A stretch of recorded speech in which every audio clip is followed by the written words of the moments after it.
Good morning friend, welcome to you all in my channel doctor Anshuman Suman. आशा करते हैं आप लोग सभी स्वस्थ और अच्छे होंगे और अपने लक्ष्य के प्रति एकाग्र होंगे। मित्रों, आज हम पढ़ेंगे सिंधु घाटी सभ्यता। जैसा कि पिछली में वीडियो में बताया था और उसके लिए जो जरूरी चीजें थी आपको बताने के लिए उस पहले ही मैं बता चुका हूं। अब आपको सिंधु घाटी सभ्यता की तरफ ले चलते हैं। काफी मजा आने वाला है इस वीडियो में। इसके कई पार्ट इस सभ्यता के इसी वीडियो में हम कवर करेंगे। एक प्रकार से अगर हम नजर देकर देखें तो सबसे पहले हम इस सभ्यता का पूरे दुनिया के सभ्यता के साथ तुलनात्मक दृष्टिकोण से परीक्षण करेंगे। कौन सी सभ्यता कहाँ थी, इस सभ्यता की खोज कैसे हुई और किन लोगों ने खोज में योगदान दिया, फिर इस सभ्यता का नामकरण कैसे हुआ और फिर इस सभ्यता का कालक्रम आखिर क्या था और इसके चरण क्या थे, किस प्रकार से चरण से यह सभ्यता गुजरा था। उसके बाद हम देखेंगे इसका उद्भव कैसे हुआ, ठीक है, और हम उसके बाद देखेंगे इसका विस्तार क्या हुआ। तो इस वीडियो हम लोग यहाँ तक पढ़ने वाले हैं और बहुत ही मजा आने वाला है मित्रों। इसमें कोई तकलीफ नहीं होगा समझने में, बहुत ही आसानी से इसको हम समझेंगे, बहुत ही आराम से समझेंगे। बस सिर्फ इतना सा कहना चाहता हूं कि मेरे साथ बने रहने के लिए कुछ नहीं चाहिए सिवा धैर्य के। उसके बाद सारा ही चीज, सारा तथ्य, सारा कंसेप्ट आपके हाथ में हो जाएगा।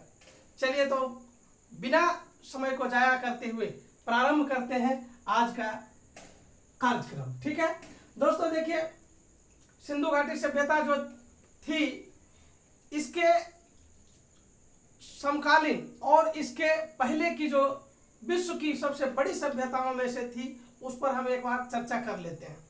और जैसा कि हम पिछली वीडियो में बताए थे, सभ्यता क्या होता है। सभ्यता का संदर्भ जो होता है भौतिक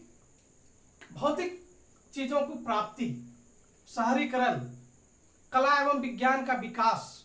तो विश्व के कई जगहों पर कला एवं विज्ञान का विकास हुआ और भौतिक आवश्यकताओं की पूर्ति हेतु शहरीकरण हुआ। यहाँ पे एक चीज जानना जरूरी है दोस्तों कि दुनिया की जितनी भी बड़ी बड़ी सभ्यताओं को आप देखेंगे तो वो आपको मिलेगा नदियों के किनारे। सिंधु घाटी सभ्यता भी इसका अपवाद नहीं था। चलिए एक बात अब हम जान लेते हैं कि आखिर नदी के किनारे सभ्यता क्यों। तो सबसे बड़ी बात है कि उस समय आने की आज से जब हम बात करेंगे 5000 वर्ष पहले का, तो यातायात का साधन बहुत कम हुआ करता था और नदी जो होता था यातायात का एक सुगम साधन होता था। पहली बात थी। दूसरी बात था, उसी नदी के जल से वो जो है जल को पीते थे और उसी जल से कृषि इत्यादि के कार्य में सिंचाई का काम करते थे। तो स्वाभाविक बात है, ये जो जल जो जीवन का एक अभिन्न हिस्सा है और कृषि जिसके बिना जीवन संभव नहीं है, ये दोनों कहां से प्राप्त हो रहा था? नदियों से प्राप्त हो रहा था। इसलिए दोस्तों जितनी भी बड़ी सभ्यताओं का विकास होता है वो नदियों के किनारे होता है। तो ये चीज तो क्लियर हो गया। चलिए अब देखते हैं उसी प्रकार से जब हम मेसोपोटामिया की सभ्यता के बारे में जानते हैं कि जो कि दुनिया की सबसे पहली सभ्यता अभी तक ज्ञात है, वो मेसोपोटामिया की सभ्यता जो है वो दजला और फरात नदियों के किनारे पर बसा हुआ है, ठीक है दोस्तों। उसके बाद जब हम दूसरी सभ्यता के बारे में जानते हैं, दूसरी पुरानी सभ्यता, तो वो सभ्यता है मिस्र की सभ्यता जो नील नदी के किनारे है। और दोस्तों नील नदी दुनिया की सबसे लंबी नदी है, ठीक है।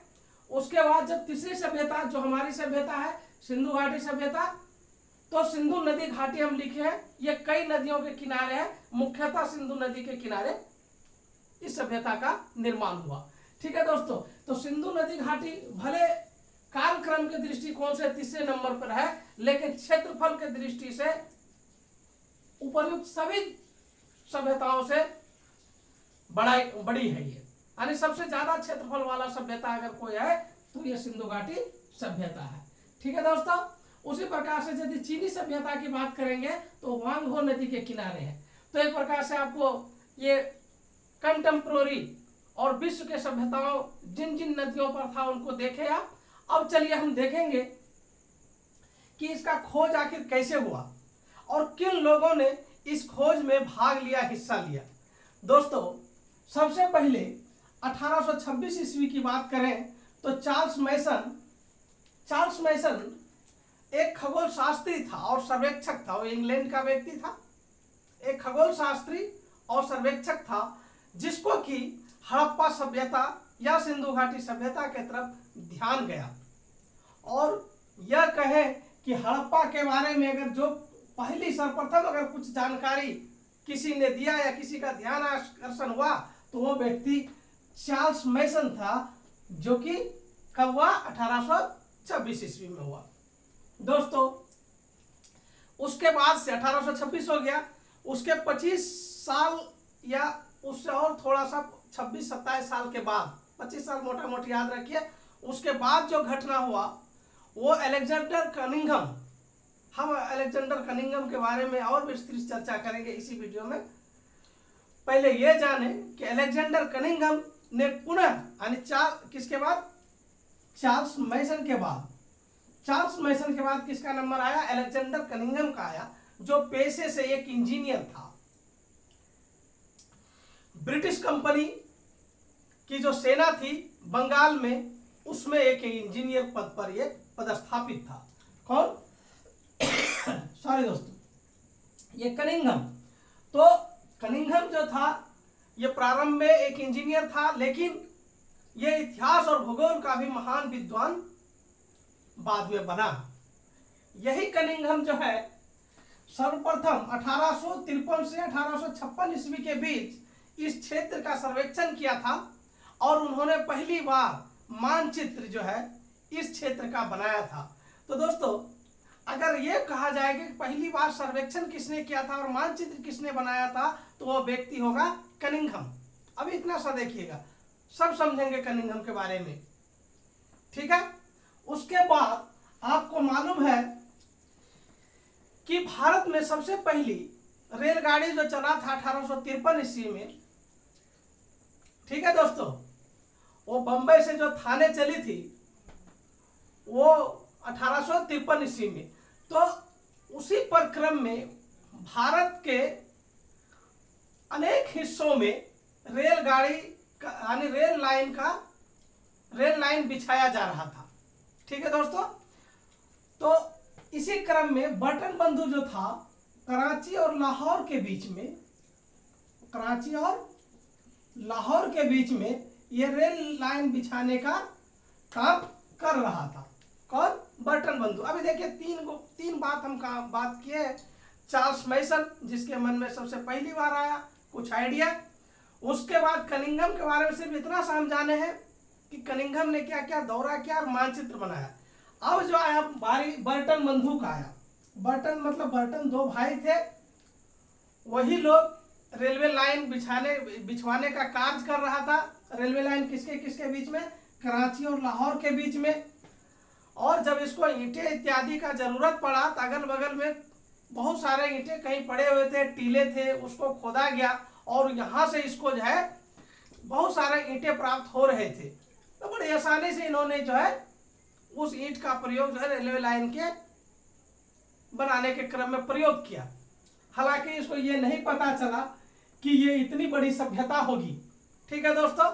तो जाने अनजाने में बटन बंधुओं का ध्यान जो है इस सभ्यता के ऊपर गया, ठीक है दोस्तों।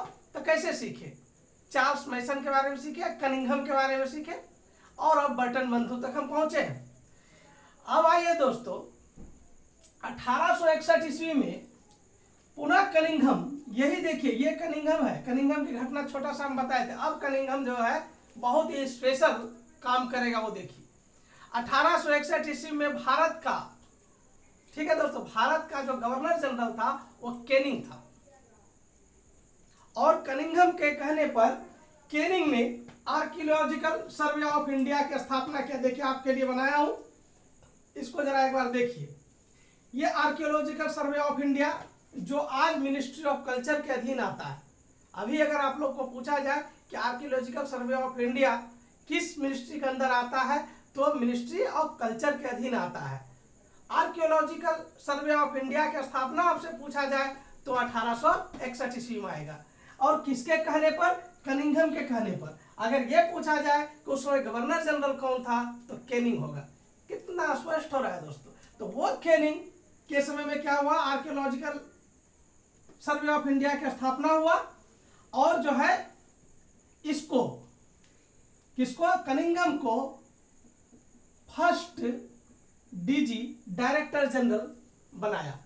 किसका, आर्कियोलॉजिकल सर्वे ऑफ इंडिया का। मित्रों आगे बढ़ने से पहले आर्कियोलॉजिकल सर्वे ऑफ इंडिया का यदि हिस्ट्री हम छोड़ देंगे तो हमको अच्छा नहीं लगेगा, उसके थोड़ा सा हम आपको बता देते हैं। तो देखिए आर्कियोलॉजिकल सर्वे ऑफ इंडिया का स्थापना 1961 ईस्वी में कनिंघम के कहने पर कैनिंग ने बना दिया। ठीक है दोस्तों। अच्छा, कुछ दिन के बाद इसमें समस्याएं आया कि आर्कियोलॉजिकल सर्वे ऑफ इंडिया को जारी रखने के लिए थोड़ा फिनांस यानी पैसे इत्यादि का प्रॉब्लम हुआ, तो इसको बंद कर दिया गया। किसको, आर्कियोलॉजिकल सर्वे ऑफ इंडिया को। तो एक क्वेश्चन यहां से और पूछा जा सकता है कि पुनः आर्कियोलॉजिकल सर्वे ऑफ इंडिया को कब प्रारंभ किया गया। तो उसको जो है 1871 ईस्वी में, पहले बना था 61 में, 65 से 68 के आसपास जो है इसको बंद कर दिया गया था। पुनः 71 ईस्वी में ये प्रारंभ कर दिया। किस व्यक्ति ने किया, तो लॉरेंस ने प्रारंभ कर दिया। ठीक है। पुनः फिर जाकर के 1889 ईस्वी के आसपास ये इसे बंद कर दिया गया आर्कियोलॉजिकल सर्वे ऑफ इंडिया को, और वहां पे भी यही समस्या था, फिनेंशियल क्राइसिस था। ठीक है दोस्तों। तो एक प्रकार से ये कहे कि 1902 ईस्वी में आर्कियोलॉजिकल सर्वे ऑफ इंडिया का जीर्णोद्धार किया गया, और उस समय 1902 ईस्वी में भारत का गवर्नर जनरल कौन था, कर्जन था। तो देखिए इसका 3 चरण देख लीजिए। पहले कैनिंग के समय में स्थापित हुआ, पुनः स्टार्ट किया किसने, आपको अभी जस्ट बताए थे, ध्यान दीजिए, लॉरेंस ने, और अंतिम रूप से जो है इसको स्टार्ट किया और अभी तक वर्तमान में आते रहा, वो कर्जन था, 1902 ईस्वी में स्टार्ट किया था। ठीक है, यानी पुनः स्टार्ट किया था, बंद तो गया था 1861 में। तो चलिए आर्कियोलॉजिकल सर्वे ऑफ इंडिया को समझ गए और इसमें कनिंघम का योगदान को समझ गए। ठीक है दोस्तों। अब आइए कि कनिंघम ने क्या किया। कनिंघम ने आर्कियोलॉजिकल सर्वे ऑफ इंडिया की स्थापना करने के बाद जो है इस क्षेत्र का दौरा किया और अपना रिपोर्ट दिया। तो कनिंघम, जिसको क्या कहते हैं, पुरातत्व विभाग का, भारतीय पुरातत्व विभाग का पितामह भी का पिता कहा जाता है, यानी जनक कहा जाता है। भारतीय पुरातत्व विभाग का क्या है, ये भारतीय पुरातत्व विभाग का ये जनक है, क्योंकि इन्होंने ही आर्कियोलॉजिकल सर्वे ऑफ इंडिया की स्थापना करवाई 1861 में। किससे, कैनिंग से। ठीक है दोस्तों। चलिए कनिंघम का काम हो गया। उसके बाद 1902 ईस्वी में, अभी 1902 ईस्वी तक हम आए थे, 1902 ईस्वी में जो ये बंद पड़ा हुआ आर्कियोलॉजिकल सर्वे ऑफ इंडिया था, उसको किसने प्रारंभ किया, कर्जन ने प्रारंभ किया। कर्जन ने इस बार एक बहुत ही अनोखा कार्य किया। क्या अनोखा कार्य किया, कैम्ब्रिज में पढ़ने वाला मात्र 26 साल का होनहार लड़का, जिसका नाम था जॉन मार्शल, इसको जो है आर्कियोलॉजिकल सर्वे ऑफ इंडिया का डायरेक्टर जनरल बना दिया। आप समझ सकते हैं, 26 साल के लड़के को क्या किया, डीजी बना दिया, डायरेक्टर जनरल बना दिया, निर्देशक बना दिया आर्कियोलॉजिकल सर्वे ऑफ इंडिया का। और उस लड़के ने बहुत ही बेहतरीन काम किया भारत में। 1902 से 1928 ईस्वी तक वह डीजी के पद पर रहा। कौन, जॉन मार्शल। और इसी क्रम में यानी इसी अपने पद पर रहते हुए इन्होंने भारत के कई क्षेत्रों में पुरातात्विक खोज किया, और इसी क्रम में इसको मौका मिला सिंधु घाटी सभ्यता जैसी खुदाई का नेतृत्व करने का। तो दोस्तों सिंधु घाटी सभ्यता का जो खुदाई हुआ है, अगर पूछा जाएगा किसके निर्देशन में हुआ है, तो आंसर क्या होगा, जॉन मार्शल होगा। दोस्तों अभी तक जितनी बातें पढ़ रहे थे उससे संदर्भ जरूर था, लेकिन खुदाई की बात नहीं हो रहा था। लेकिन जॉन मार्शल इस साइट को, इस क्षेत्र को खुदाई करने के लिए 2 व्यक्ति को नियुक्त किया अपने अधीन। एक व्यक्ति था दयाराम साहनी और दूसरा का नाम था रखालदास बनर्जी। मित्रों आपको जान के आश्चर्य होगा कि दयाराम साहनी संस्कृत में ग्रेजुएशन किया था और यह व्यक्ति इतना बड़ा पुरातत्ववेत्ता बना। चलिए इस पर हम लोग अभी ज्यादा डिस्कस नहीं करेंगे, लेकिन यही दयाराम साहनी, ठीक है, जो कि पंजाब का था, आज के डेट में वो पंजाब पाकिस्तान में है, ठीक है, यही Dayaram Sahni first Indian DG of the ASI बना। अभी तक जितना भी एएसआई बन रहा था, एएसआई का डीजी यानी आर्कियोलॉजिकल सर्वे ऑफ इंडिया का डायरेक्टर जनरल, अभी तक दयाराम साहनी के पहले जितना बन रहा था सभी जो था विदेशी था। तो आप लोग से ये क्वेश्चन बहुत इंपॉर्टेंट पूछा जा सकता है कि पहला भारतीय कौन था जो आर्कियोलॉजिकल सर्वे ऑफ इंडिया का डायरेक्टर जनरल बना, तो वो ये दयाराम साहनी था। तो जॉन मार्शल के निर्देशन में यानी नेतृत्व कौन कर रहा था, जॉन मार्शल, लेकिन खुदाई कौन करवाया, दयाराम साहनी। 1921 ईस्वी में हड़प्पा की खोज किया। चलिए हड़प्पा मिल गया आपको कब, 1921 ईस्वी में। किसने खोजा, दयाराम साहनी ने खोजा। किसके निर्देशन में खोजा, किसके निर्देशन में खोजा, जॉन मार्शल के निर्देशन में खोजा। चलिए इसका दूसरा व्यक्ति भी इसके अधीन काम कर रहा था, उसका नाम क्या था, रखालदास बनर्जी। ठीक है दोस्तों, तो रखालदास बनर्जी के बारे में देखिए, ये कलकत्ता यूनिवर्सिटी से रिलेटेड था, ठीक है, और 1922 ईस्वी में इन्होंने खुदाई किया और इसको मिला मोहनजोदड़ो। ठीक है दोस्तों, मोहनजोदड़ो जो सिंधु नदी के किनारे है और हड़प्पा रावी नदी के किनारे है। हम आगे इस पर काफी डिस्कस करेंगे, तो सिर्फ इतना सा अभी कि मोहनजोदड़ो को किसने खोजा, रखालदास बनर्जी ने। कब खोजा, 1922 ईस्वी में। किसके निर्देशन में, जॉन मार्शल के निर्देशन में। जॉन मार्शल कौन था, डायरेक्टर जनरल ऑफ एएसआई था उस समय। तो दोस्तों अब समझ में आया। अगर ऐसे भी क्वेश्चन आपको टिपिकल पूछेगा कि जिस समय हड़प्पा और मोहनजोदड़ो की खोज हुआ उस समय एएसआई का डायरेक्टर जनरल कौन था, तो आंसर क्या होगा, जॉन मार्शल। नेतृत्व किसने किया, तो जॉन मार्शल। अब हमको लगता है कि आपको खोज में कोई प्रकार से समस्या नहीं होगा। अब छोटे छोटे इस सब को भी हम देख लेंगे। चलिए नामकरण को देखते हैं। तो देखिए इस सभ्यता को सिंधु घाटी सभ्यता कहते हैं। प्रारंभ में जितनी भी खुदाई हुआ था वो सिंधु नदी के किनारे हुआ था, इसीलिए इस सभ्यता को सिंधु नदी घाटी सभ्यता कहा गया और उसी पर सिंधु सभ्यता भी कहा गया।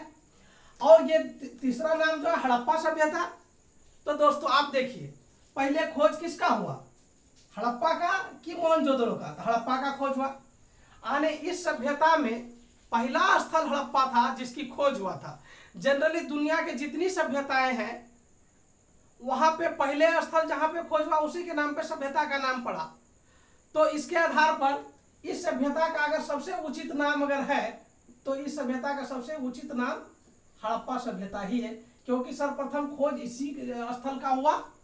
तो प्रथम स्थल हड़प्पा होने के कारण इसका नाम क्या हुआ, हड़प्पा सभ्यता हुआ। अब ये जो आया सिंधु सरस्वती संपदा या सरस्वती हाकड़ा संपदा भी इसको बोलते हैं। ये क्यों कि मित्रों जिस समय प्रारंभ में इसकी खुदाई हो रहा था तो ज्यादातर सिंधु नदी के किनारे था, तो इसको सिंधु नदी घाटी का सभ्यता बोला गया। लेकिन बाद में जब इसकी खुदाई हुआ तो भारत के सरस्वती नदी के किनारे, ठीक है, जो अभी विलुप्त माना जाता उसके किनारे ज्यादातर सभ्यताएं मिलने लगा, खास करके राजस्थान हरियाणा इत्यादि के आसपास। तब जो है कई विद्वानों ने बोला इसको सरस्वती हाकड़ा सभ्यता कहा जा सकता है। तो इसीलिए इसका नाम सरस्वती हाकड़ा या सरस्वती संपदा, सिंधु सरस्वती संपदा भी कहा जाता है। तो चलिए नामकरण समझ गए होंगे, कोई तकलीफ नहीं है। अब आइए छोटे छोटे चीजें बहुत आसानी से समझेंगे।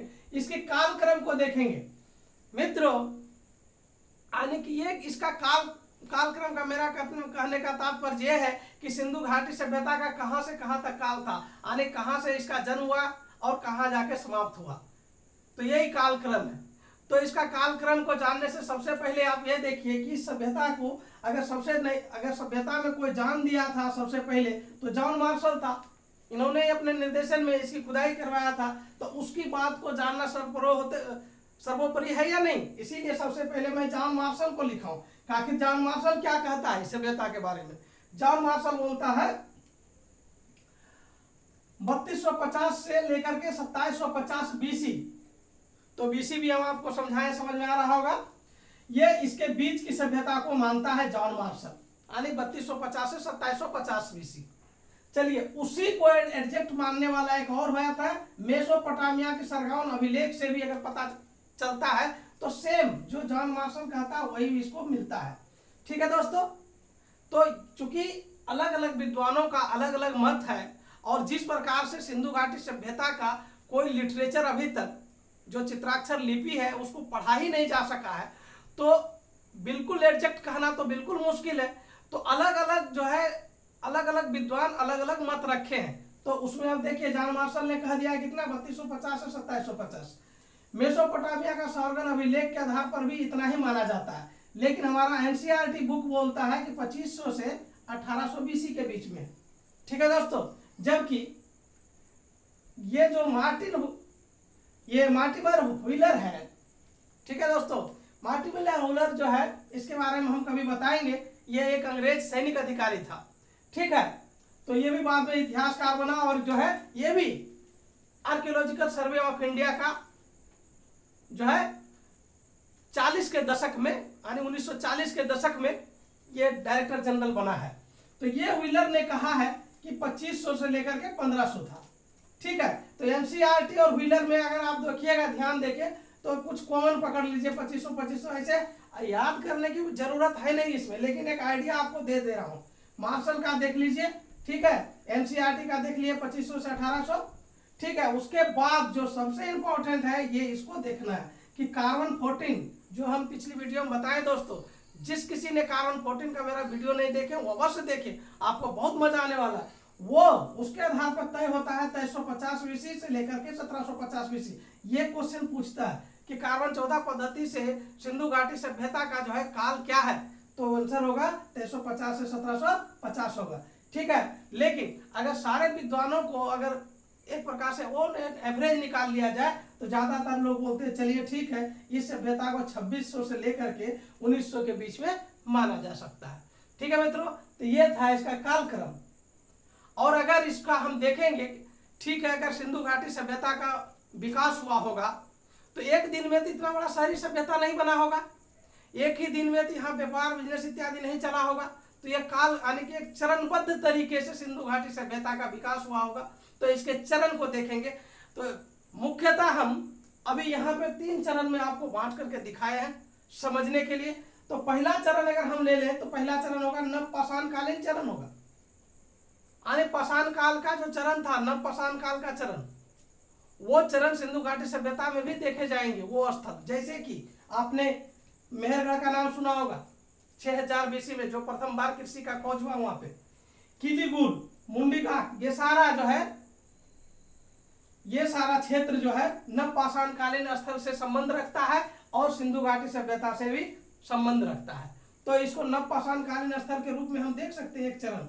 ठीक है, दूसरा चरण क्या होगा, एक तो नवपाषाण काल में सबसे पहले का इसका चरण हो गया। उसके बाद का चरण जिसको हम लोग पूर्व हड़प्पा का चरण कहते हैं, जहां पर कि लोग इस्तेमाल किया तांबा का, चाक का और हल का। ठीक है दोस्तों, और उसके बाद पूर्व हड़प्पा के बाद आता है परिपक्व हड़प्पा, जिसमें कि हम लोग देखते हैं परिपक्व हड़प्पा में इसकी विस्तार हो जाता है और शहरीकरण आ जाता है, नगर नियोजन जैसी व्यवस्था आ जाता है, उसको बोलते हैं परिपक्व हड़प्पा। तो इसके चरण को भी अगर हम देखें तो नवपाषाण कालीन चरण हुआ, पूर्व हड़प्पा और परिपक्व हड़प्पा। तो चरण समझ गए दोस्तों। आइए हम इसका उद्भव देखें। उद्भव को समझना जरूरी है। कई विद्वान जो है इसकी उद्भव को मानता है कि ये मेसोपोटामिया की सभ्यता से ही सिंधु घाटी सभ्यता का विकास हुआ। कहने का तात्पर्य है कि मेसोपोटामिया की सभ्यता के लोग सिंधु घाटी नदी के किनारे आए और उन्होंने ही वही यहाँ पे बस गए और जो है यहाँ की सभ्यता का विकास किया। ठीक है, यानी सुमेरियन लोग यहाँ पे आए और वही सभ्यता का विकास किया। दोस्तों ये ऐसा कौन मानेगा, जो विदेशी होगा, और जो विदेशी होगा वही ऐसा बात करेगा। तो जितने लोग इसमें देखिए आप, जो है मार्टिमर व्हीलर है, गार्डन चाइल्ड है, डीडी कोसाम्बी है, बुली है, क्रेमर है।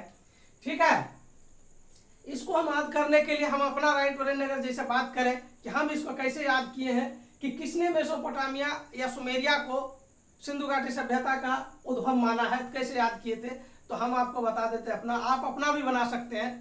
हम बोले थे कि एक बच्चा व्हील चेयर पर चलकर कोसों दूर चला गया। तो देखिए एक बच्चा है तो चाइल्ड हो गया, व्हील चेयर मतलब व्हीलर हो गया, कोसों दूर चल गया तो कोसाम्बी हो गया। ठीक है, तो आप इसी प्रकार से कुछ ऐसा बनाइए जिससे आपका राइट ब्रेन ओपन हो जाए और उसको याद कर लीजिए। एक बच्चा व्हील चेयर पर बैठकर कोसों दूर चला गया, तो ये ही कोसों दूर मतलब दूर से आया सभ्यता। यानी को ये सब विद्वान जो है मार्टिनर व्हीलर हुआ, चाइल्ड हुआ, डीडी कोसाम्बी, बूली, क्रेमर, ये सब विद्वान मानता है कि ये सिंधु घाटी सभ्यता का जो विकास हुआ है, उद्भव हुआ है, उसका कहीं न कहीं क्या है, स्रोत है मेसोपोटामिया या सुमेरियन सभ्यता। ठीक है, लेकिन हम आज उसको कैसे माने? हम उसका काउंटर अभी कर सकते हैं, यहाँ अभी के विद्वान काउंटर करते हैं कि देखिए सुमेरिया यानी कि मेसोपोटामिया की सभ्यता की जो लिपि थी वो किलाक्षर लिपि थी। अगर वही व्यक्ति भारत में आते और भारतीय उपमहाद्वीप में आते, सिंधु सभ्यता को जन्म देते, तो वो किलाक्षर लिपि यहाँ भी होना था। लेकिन यहाँ का लिपि क्या है, भाव चित्रात्मक है, तो हम कैसे माने कि वो सभ्यता उससे हम लिए थे। चलिए एक पॉइंट हुआ। दूसरी बात हम लिखे कि वहाँ का प्रशासन तंत्र एकदम बिल्कुल क्लियर है कि वो पुरोहित तंत्र वहाँ पर प्रशासन करता था। लेकिन सिंधु घाटी सभ्यता का प्रशासन तंत्र किसके हाथ में था, अभी भी विवादास्पद है। तो दोस्तों इस प्रकार से हम ये गारंटी के साथ नहीं कह सकते हैं कि मेसोपोटामिया या सुमेरियन सभ्यता ही जो है सिंधु घाटी सभ्यता को जन्म दिया। तो चलिए दूसरा वाला जो एक उद्भव का तो ये माना सुमेरियन वाला, दूसरा लोग क्या माना, बोला ईरानी बलूची सभ्यता है। सिंधु सभ्यता को बोला ईरानी बलूची सभ्यता है, जिसमें मानने वाला कौन था, ब्रिजेट था, आलचिन था। ठीक है, ब्रिजेट था और आलचिन था। देखिए ब्रिजेट और आलचिन को हम थोड़ा अपने ही तरह से याद किए हैं, यही आपको और लग सकता है। हम क्या कहे थे कि किसी चीज को काटना हो या छेद करना हो तो आलपिन और ब्लेड से काटते हैं। तो ऊपर वाला जो बात कहा था गार्डन चाइल्ड, ठीक है, और ऊपर वाला बात जो व्हीलर कहा था, और ऊपर वाला बात जो कोसाम्बी कहा था, उसको काटने के लिए पिन चाहिए था। ठीक है, तो आलचिन उसको याद रखे और ब्रिजेट मतलब ब्लेड याद रखे, उससे काटा। ब्रिजेट और आलचिन उस बात को काट दिया, ऊपर वाले बात को काट दिया। ठीक है, और उसके बाद उसको समर्थन में उतर गया Romila Thapar. Romila Thapar is a renowned historian of India.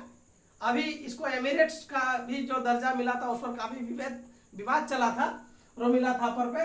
तो रोमिला थापर ने क्या कहा कि ईरानी बलूची सभ्यता से ही यह सभ्यता का विकास हुआ, वही लोग यहाँ पे आए और उसका भारतीयकरण हो गया, यानी भारत के परिवेश में वो आ गए, भारतीय परिवेश को स्वीकार कर लिया और उससे हुआ। ठीक है, लेकिन इस विचार को भी कई विद्वान जो है नहीं मानता है। ठीक है दोस्तों, तो चलिए अगला जो है तीसरा और एक प्रकार से अंतिम उद्भव हम कह सकते हैं, ये देसी वाला है, सोथी संस्कृति कहते हैं या देसी उद्भव कह सकते हैं। इसका जो स्थान देखा जाता है कहाँ से, तो बीकानेर से इसकी उत्पत्ति को जोड़ा जाता है। बीकानेर कहाँ पे है, राजस्थान में, इससे उत्पत्ति इसकी जोड़ी जाती है। और इसको मानने वाला कौन है, अमलानंद घोष और डीपी अग्रवाल है। ठीक है दोस्तों, इसी प्रकार से यहाँ पे आने की सिंधु घाटी सभ्यता में इसके मूल निवासी पर भी प्रश्न उठते हैं कि इसके मूल निवासी कौन थे। तो मूल निवासी में कई लोग बोलते हैं कि जो विदेश से लोग आए, सुमेरियन इत्यादि आए और वो यहाँ पे बस के वही सिंधु घाटी सभ्यता के जन्मदाता थे। कुछ इतिहासकार ये मानते हैं कि यहाँ का जो सिंधु घाटी सभ्यता का जो जन्मदाता था वो द्रविड़ था, और आर्यों के समय जो है आक्रमण के समय आर्य लोग आक्रमण किया और जो है द्रविड़ धीरे धीरे क्या हुआ, दक्षिण की तरफ पलायन हो गया। ठीक है दोस्तों, कभी कभी आपको ऐसा भी मिलता है कि बोलता है कि सिंधु घाटी सभ्यता कुछ अलग नहीं था, ये आर्य की ही सभ्यता था। तो जो कोई भी इस प्रकार का बोलता है कि आर्य का ही सभ्यता था, तो वो तो सीधा बात है कि इसको ज्यादा विद्वान नहीं मानता है। और इसलिए नहीं मानता है कि अगर ये आर्य की ही सभ्यता था तो सिंधु घाटी एक शहरी सभ्यता थी और आर्य एक ग्रामीण सभ्यता था, और ग्रामीण सभ्यता यानी आर्य सभ्यता सिंधु घाटी सभ्यता के बाद आया, तो अचानक से शहरी सभ्यता से ग्रामीण सभ्यता में कैसे तब्दील हो गया, और अगर तब्दील होना था तो शहर में ही रहना था। तो कई प्रकार की बातें हैं।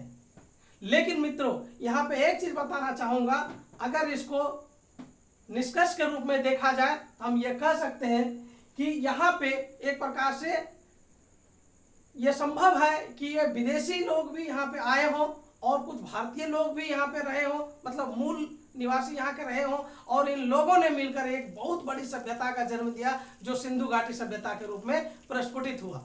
हालांकि इसका अभी भी रिसर्च जारी है और इसके बारे में तथ्य का प्रकाश में आना बाकी है दोस्तों। ठीक है, जो भी है इसका आप देख लिए।